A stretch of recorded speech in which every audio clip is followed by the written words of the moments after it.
The vast darkness of space surrounded the Vexari ship as it entered the solar system. Earth was the third planet from the sun, and the target of their mission. Commander Zara stood on the bridge, her tall, slender form towering over the crew. Her skin shimmered with a faint blue glow in the dim light of the control room, and her large eyes with vertical pupils scanned the viewing screen. "This is it," she said, her voice melodic yet commanding. The planet of warriors. The Vexari had been observing Earth. For decades, their technology was far beyond human capabilities, allowing them to remain undetected. They had watched human wars, human achievements, and human resilience with growing interest. The High Council of Vexari had finally authorized first contact, but with a specific purpose. The claiming ceremony was an ancient Vexari tradition. When a new species was discovered worthy of alliance, the Vexari would claim one individual as a representative. This person would become the link between worlds, a bridge of understanding and cooperation. But there was more to it than diplomacy. The chosen one would also become the mate of the selecting officer. This ensured genetic diversity and strengthened both species. Zara was given the honor of making the first claim from Earth. She had studied humans longer than any other Vexari. She understood their customs, their emotions, and their potential. She knew exactly what kind of human she wanted. Locate the military base called Fort Horizon, where ordered. The screening process begins tonight. The crew followed her commands without question. Zara had earned her position through intelligence and strength. She was the youngest commander in Vexari history, and the most decorated. She never failed. A mission on Earth at Fort Horizon Private. Laura Wilson finished her evening training run. She was 28 years old with short red hair and green eyes that missed nothing. She had joined the Army 5 years ago after leaving her small hometown. Searching for purpose, Her commanders recognized her exceptional abilities and had placed her in special training programs. Her intelligence, physical capabilities, and adaptive thinking made her stand out among her peers. Laura wiped the sweat from her forehead and looked up at the night sky. The stars were particularly bright tonight. She felt a strange sensation as if someone was watching her. She shook it off and headed to the barracks. Little did she know she was being observed. Zara watched the human woman through advanced scanning technology. She had been monitoring several potential candidates, but this one showed the most promise. Her physical form is ideal, Zara noted to her science officer, and her mental patterns show unusual adaptability. She has the warrior spirit we seek, is she the one? Asked the officer. Zara continued watching as Laura entered the building. I believe she might be, but we need more data. Run a full biological scan and access their information systems. I want to know everything about this human. The Vexari ship hovered invisible above the military base, its sensors penetrating walls and gathering data. The technology was so advanced, it could read human DNA from orbit. Laura lay in her bunk that night, unable to sleep. She had strange dreams of blue light and stars coming closer. She felt a pulling sensation as if something was calling to her from beyond the sky. The next morning during combat training, Laura performed even better than usual. Her reflexes seemed sharper, her strength greater. Her commanding officer, Major Diane Foster, noticed. Wilson, you're on fire today, she said. What got into you? Just feeling good, ma'am, Laura replied, though she couldn't explain the strange energy flowing through her. The next week, Zara continued her observation. The more she learned about Laura, the more certain she became. This human was perfect for the claiming. She was strong, intelligent, and had a genetic structure compatible with Vexari biology. She was also unattached, which made the process simpler. The High Council gave final approval for the claiming ceremony. It would happen in 3 Earth days. Zara prepared herself studying human customs of introduction and courtship, though the claiming itself would follow Vexari tradition on Earth. Laura continued to experience strange sensations. She dreamed of stars and blue-skinned beings. She woke each morning feeling as if something important was about to happen. She mentioned it to the base doctor, who found nothing physically wrong with her. You're in peak condition, Private Wilson, the doctor said. Maybe just pre-mission jitters, but Laura wasn't preparing for any special mission. At least none that she knew of on the third night Laura was assigned to perimeter duty. She patrolled the outer fence of the base alone. The night was clear and quiet. Too quiet, she thought. No insect sounds, no distant traffic, nothing. She felt that same watching sensation again, stronger than before. She turned quickly, looking for hidden observers, but saw nothing.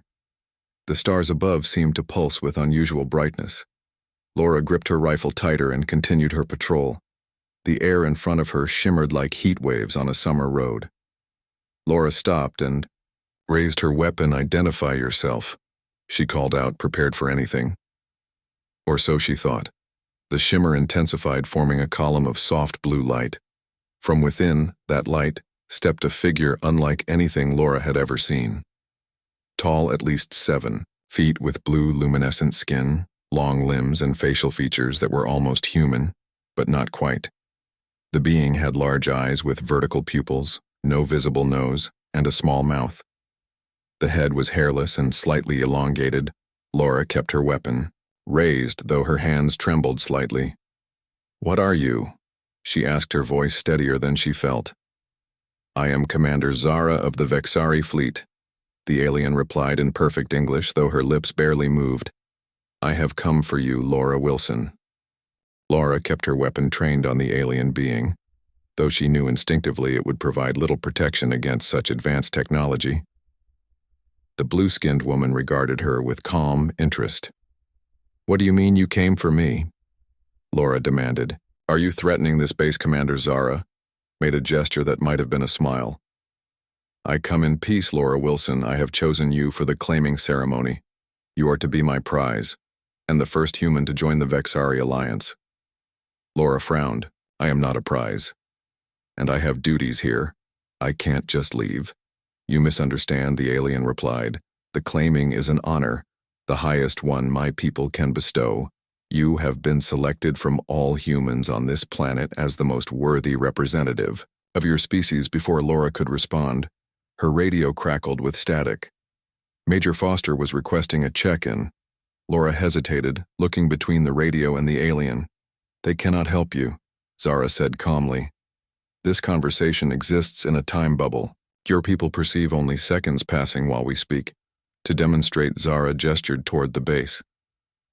In the distance, Laura could see a fellow soldier frozen mid-stride. A bird hung motionless in the air. "This is impossible," Laura whispered. "For humans. Perhaps for Vexari it is simple technology." Zara stepped closer. "You have questions, I can provide answers." Laura lowered her weapon slightly. "What exactly is this claiming?" "The claiming ceremony is a tradition older than your recorded history," Zara explained. "When we find a species worthy of alliance, we select one individual to represent them. That person becomes the honored guest of our people and is bound to the selector, creating a biological and cultural bridge between our worlds." "Bound?" Laura asked, suspiciously. "Like a prisoner?" "No, like a partner," Zara corrected. "The selector and the claimed form a pair bond. It ensures genuine integration and understanding between species. It also provides genetic diversity, which strengthens both peoples." Laura stared at the alien in disbelief. "You want me to come with you to your world and become what your wife?" The translation is imperfect, but the concept is similar. "Yes. You would be my life companion and the ambassador for humanity. You would help shape the relationship between our worlds for generations to come." "This is crazy," Laura said, shaking her head. "Why would I agree to this? I have a life here, do you?" Zara asked. Her large eyes seemed to see through Laura. "You have no family ties? No romantic attachments? Your military career is your only connection to this world, and even there you feel like an outsider. I have studied you, Laura Wilson. You seek purpose, meaning connection. You look to the stars because you sense there is more. Your instincts are correct." Laura felt a chill run down her spine. How did this alien know so much about her inner thoughts? It was disturbing, and yet something about Zara's words rang true. Laura had always felt different, disconnected from those around her. Even in the military where she excelled, she never truly felt she belonged. "What happens if I refuse?" she asked. "Then I will select another," Zara said. "But know that the claiming happens only once for each new species. The human I select will determine the nature of all future interactions between our worlds. If you truly care about your people, you will consider carefully." Laura looked up at the stars, then back at the base that had been her home for years. What kind of life would she have with these aliens? What kind of difference could she make for humanity? The weight of the decision pressed on her. "I need time to think," she said. "You have until sunrise," Zara replied. "I will return then for your answer." The blue light intensified around the alien, and she vanished, leaving Laura alone with her thoughts. Laura completed her patrol in a daze. The time bubble had apparently ended as everything moved normally again. She reported nothing unusual to Major Foster, unable to find words to explain what had happened. Would anyone even believe her? Throughout the night, Laura wrestled with the decision. The rational part of her mind said this was madness, that she should report the contact immediately. But another part of her, the part that had always yearned for something more, was intrigued, excited even. She had joined the army seeking purpose. What greater purpose could there be than representing humanity to an advanced alien civilization? As dawn approached, Laura made her decision.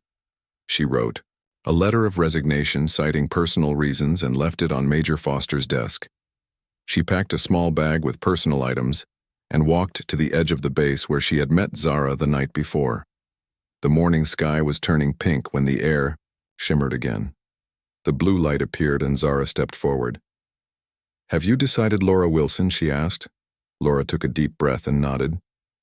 "I have questions and conditions, but yes, I will come with you." Zara extended her hand. "I expected nothing less. From you. What are your conditions?" "First," Laura said, "I want regular communication with Earth. I won't be cut off completely. Second, I want to learn everything about your people, your technology, your culture. Third, I am not property. I am a partner with equal standing." Zara nodded. "These terms are acceptable. The claiming is not about ownership, but about union. Our peoples will benefit from your strength of character." Laura took the alien's hand. It felt smooth and slightly cool to the touch. A tingling sensation ran up her arm. "The claiming begins," Zara said. Her eyes began to glow with an inner light. The blue glow intensified around them both. Laura felt a strange sensation as if her very atoms were being memorized by some unseen force. "Is this going to hurt?" she asked. "Only briefly," Zara replied. "Then we will be bonded." The light flashed brightly and Laura felt a momentary sharp pain throughout her body. She gasped as information flooded her mind. Images of a world with 2 moons, strange cities with crystal towers, and the history of a people who had traveled the stars for millennia. She saw Zara too, not just her physical form but her essence, her thoughts, her emotions.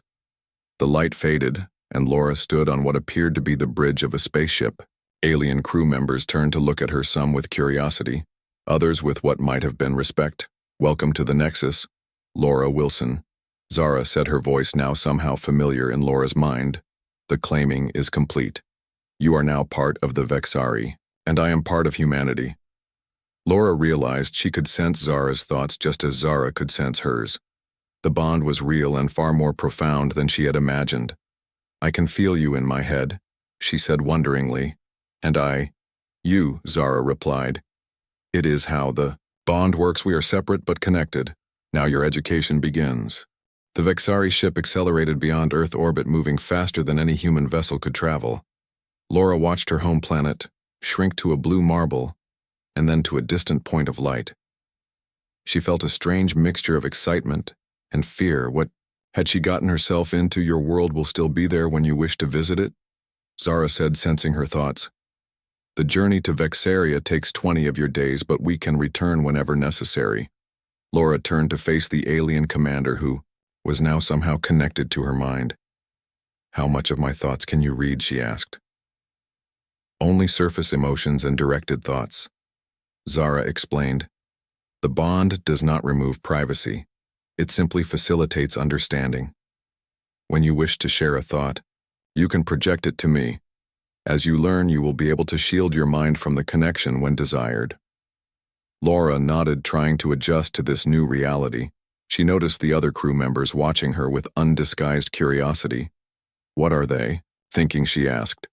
"They are impressed," Zara replied. "Most newly claimed need days to recover from the bonding process. You are already walking and talking.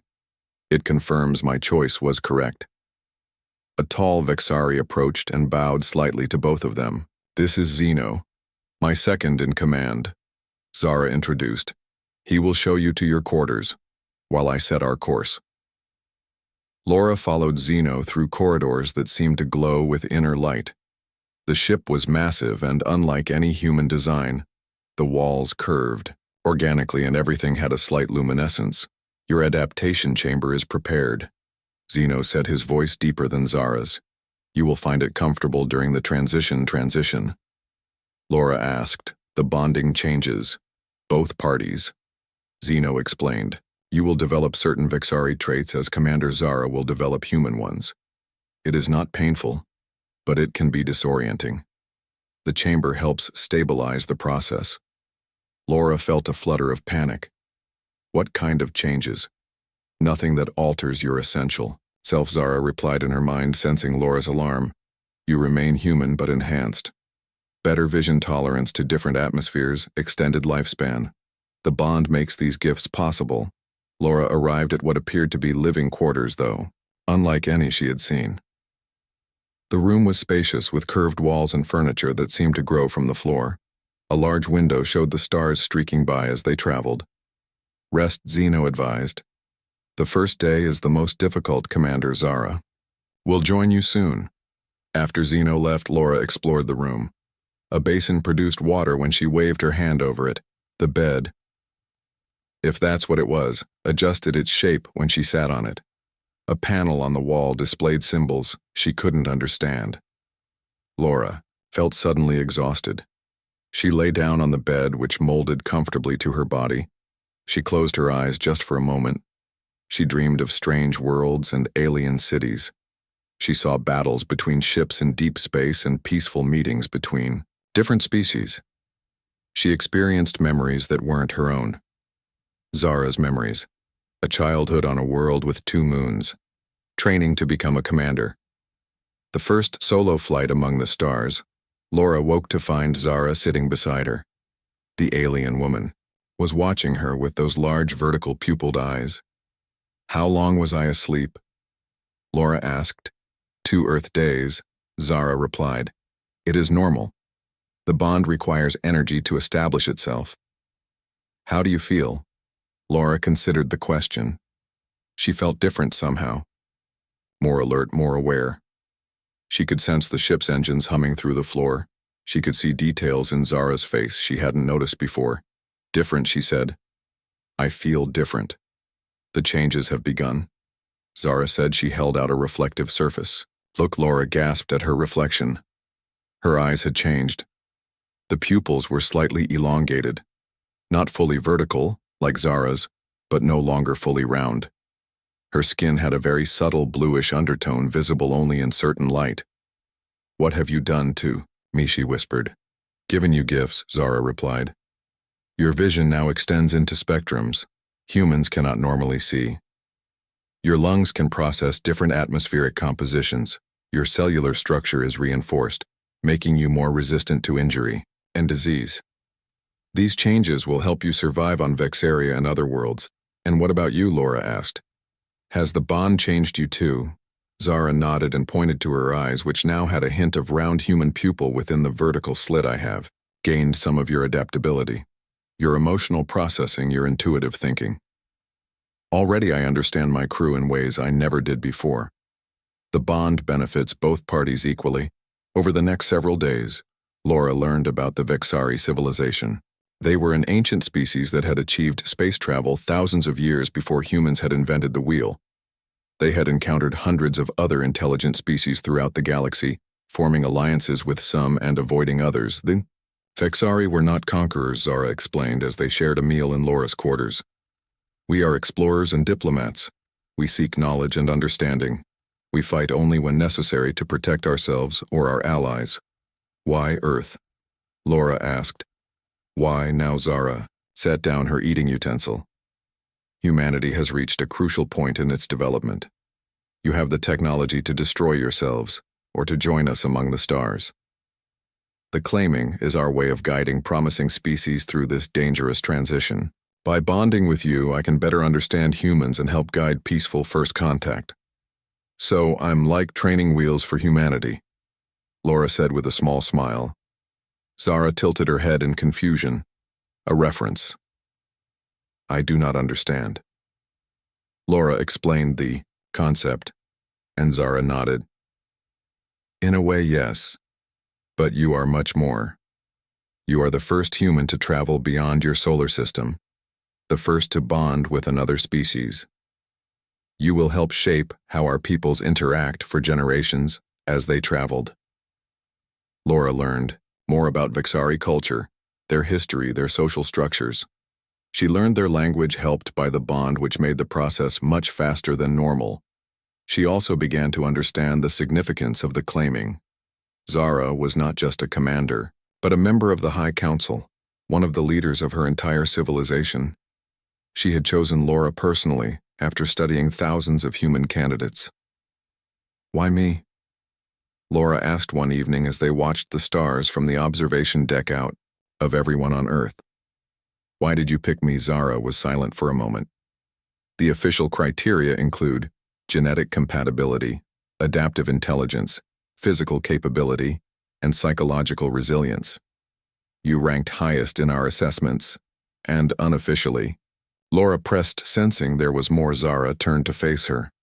I sensed something in you that reminded me of myself. A loneliness.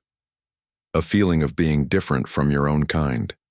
A desire to find meaning beyond the boundaries of your world. I believed you would adapt to the bond better than others, and I felt what drawn to you. Zara admitted, I cannot explain it fully. It was not entirely logical. I simply knew you were the one I would claim. Laura realized with surprise that the alien was expressing something very close to human attraction. The thought was both strange and somehow comforting. The bond between them had grown stronger each day. She could sense Zara's emotions more clearly now. The dedication to duty, the curiosity about humans, the genuine concern for Laura's well-being as they neared Vexaria. Zara prepared Laura for what was to come. The High Council will want to examine you, she explained. They will test the bond to ensure it is stable. They will ask many questions. You will be the first human most Vexari have ever seen. Will they accept me? Laura asked. They must, Zara said firmly. The claiming is sacred, even to the most traditional council members, but be prepared for curiosity and some skepticism. Our peoples are very different. Laura looked out at the stars, soon to be replaced by the view of an alien world. She had left everything behind for this journey into the unknown. Yet strangely, she felt more purpose, more belonging than she ever had on Earth. Whatever comes next, she said, I am ready. Vexaria appeared on the view screen first as a distant point of light, then as a blue-green orb larger than Earth, with swirling white cloud patterns and 2 small moons in orbit. Laura stood on the bridge beside Zara, watching the approach with growing excitement and nervousness. It looks like Earth, she remarked. Similar conditions create similar worlds, Zara explained. Our species evolved in parallel. Though Vexari are several million years older than humanity, the gravity will be slightly stronger than what you are used to. But the bond has prepared your body for this. The ship entered orbit around the alien world below. Laura could see vast oceans and land masses with sprawling cities that glittered like jewels. Even from space she could tell. These were unlike any human cities, with spiraling towers and structures that seemed to follow patterns more organic than geometric. Prepare for descent, Zara ordered her crew. A smaller vessel separated from the main ship carrying Laura, Zara, and a small escort team. The descent was smooth, with none of the vibration or pressure Laura had expected from her knowledge of human spacecraft. They glided through the atmosphere and approached a massive city built along the edge of an ocean. "Behold," Zara said with a hint of pride in her voice, "Valatrix, our capital city, home to the High Council and the center of Vexari civilization for 12,000 years. Laura stared in awe. The city was beautiful, with towering crystal structures that caught the light of the system star. The buildings seemed to grow from the landscape rather than being imposed upon it. She could see vehicles moving through the air along invisible paths, and what appeared to be parks with strange purple and blue vegetation. "It's amazing," she whispered. The landing craft touched down on a platform extending from a central tower. Waiting for them was a delegation of Vexari in elaborate robes. Their skin tones ranged from pale blue to deep indigo. Some had markings on their faces, and heads that Laura assumed indicated rank or status. "The first claiming in 3 centuries," said one of them, stepping forward to meet them. "Commander Zara, you honor our people with your success. High Counselor Toran." Zara greeted with a formal bow. "I present Laura Wilson of Earth." The first human to be claimed. All eyes turned to Laura. She stood straight, remembering her military training. Though she felt very small and very alien in that moment, she could sense curiosity, caution, and something like respect from the assembled Vexari. Laura Wilson Toran addressed her. "The claiming bond appears strong in you. Welcome to Vexaria. You are the first of your kind to walk among us." "Thank you, High Counselor." Laura replied with a bow matching Zara's. "I am honored to represent humanity. There will be a formal presentation to the full council tomorrow." Toran said, "For now, you must rest and adjust to our world. Commander Zara will guide you." The next days were a whirlwind of new experiences. Laura adjusted to the slightly stronger gravity and the longer days. The Vexari day was 30 hours compared to Earth's 24. Though the air was breathable for humans, the bond had modified her lungs to process it more efficiently. Zara took her on a tour of the capital city. They traveled in an anti-gravity vehicle that moved silently through the air. The city was even more impressive up close. Buildings that appeared to be made of crystal and living material rose thousands of feet into the sky. Laura saw Vexari of all ages going about their daily lives. She noticed children playing in parks, their movements quicker and more graceful than human children. "How long do Vexari live?" she asked Zara as they observed the city. "The average lifespan is 400 of your years," Zara replied. "And how long do humans typically live?" Laura laughed. "Less than a quarter of that, 80 to 90 years if we're lucky." Zara looked at her with those strange vertical eyes. "The bond will extend your life considerably. Though not to Vexari standards, you should live at least twice the normal human span." Perhaps more. Laura tried to process this information. She would outlive everyone she had ever known on Earth. She would see 2 centuries or more of human history. The thought was both exhilarating and frightening. The presentation to the High Council took place in a vast chamber at the top of the central tower. 12 Vexari elders sat in a semicircle on raised platforms. Laura stood before them with Zara. At her side, she could feel the intensity of their examination. Both physical and mental. "You are the first human to be claimed," one of the elders said, her voice melodic but powerful. "This honor brings responsibility. You will be studied, observed. You will help us understand your species. Will you accept this role?" "I will," Laura replied. "My people have always wondered if we are alone in the universe. Now I can bring them the answer: we are not. And there is so much to learn from each other." The council questioned her for hours about Earth-human society, technology, politics, religion, and culture. Laura answered as honestly as she could, sensing through the bond that deception would be detected. The Vexari already knew much about humanity, having observed Earth for decades, but they sought her perspective, her insider knowledge. After the questioning came the testing. The bond between claiming pairs was sacred to the Vexari. It formed the basis of their alliances with other species. Laura and Zara were asked to demonstrate the strength of their connection, stand apart. Toran instructed them. Laura and Zara moved to opposite sides of the chamber about 50 feet from each other. "Now shut your eyes and describe what the other sees," Toran said. Laura closed her eyes and focused on the bond. She felt a strange doubling of perception. Then she began to speak. I see the council from the opposite angle. The light from the windows falls differently from this perspective. I can see the door behind me through. Zara sighs and a painting or image on the wall depicting what appears to be a space battle. Very good, Toran said. Now Commander Zara described Laura's perspective with equal accuracy. The bond is strong. Toran declared, this claiming is valid and true Laura Wilson of Earth is now recognized as the human representative to Vexaria. She will be accorded all rights and privileges of a claimed one. The formalities continued with a ceremony that officially recorded Laura in the annals of Vexari history. She was given traditional robes and presented with a crystal pendant that marked her status. That evening in their assigned quarters within the central tower, Laura finally had a moment to process everything that had happened.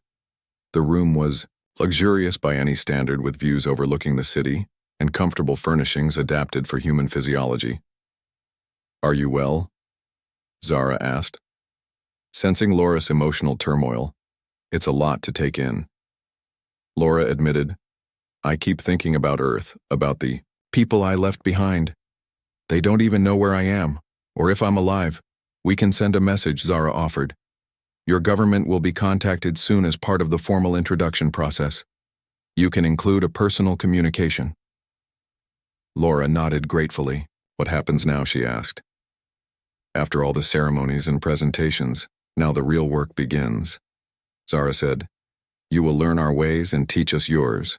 You will help prepare your world for first contact. You will be the bridge between our peoples and us, Laura asked hesitantly. What about us? This bond connects us more deeply than any human relationship I've ever known, but I barely understand it. What are we to each other exactly? Zara was quiet for a moment. The bond makes us partners in the most complete sense. We share thoughts, emotions, experiences, and Vexari tradition. Claiming pairs are considered a unit, neither fully one species nor the other, but something new. We are what our peoples can become together. Laura looked at the alien woman, who had chosen her from all humanity. Their connection grew stronger each day. She could feel Zara's dedication, her intelligence, her strange alien emotions that were becoming more familiar. In human terms, she might have called it love, though it was far more complex. I think I can live with that, Laura said with a small smile. The corners of Zara's mouth turned up in what Laura now recognized as her version of a smile. I believe I can as well.